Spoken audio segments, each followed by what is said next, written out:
আজকের দিনেই 14ই সেপ্টেম্বর 1971 সালে একজন এমন ব্যক্তি মৃত্যুবরণ করেছিলেন যিনি ছিলেন একজন বিশিষ্ট ভারতীয় বাঙালি কথা সাহিত্যিক। তিনি ছিলেন তারাশঙ্কর বন্দ্যোপাধ্যায়। তিনি 1898 সালের 23 জুলাই জন্মগ্রহণ করেছিলেন। ওনার পিতা ছিলেন হরিদাস বন্দ্যোপাধ্যায় এবং মাতা ছিলেন প্রভাবতী দেবী।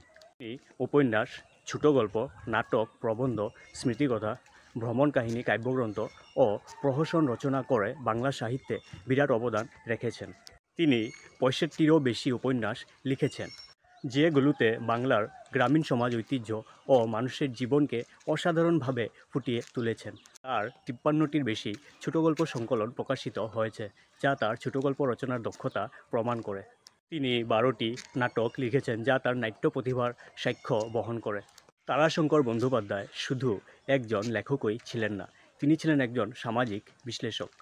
তার লেখায় সমাজের বাস্তব চিত্র, মানুষের জীবন ও ঐতিহ্যকে অত্যন্ত সুন্দর ও মনোগ্রাহীভাবে উপস্থাপন করা হয়েছে। এটি মূলত তার উপন্যাসের জন্য বিখ্যাত, যেমন গণদেবতা ও হাঁসুলি বাঁকের উপকথা। তার লেখা কবির উপন্যাসটি চলচ্চিত্রায়িত হয়েছিল, যা তার জনপ্রিয়তা ও প্রভাবের প্রমাণ।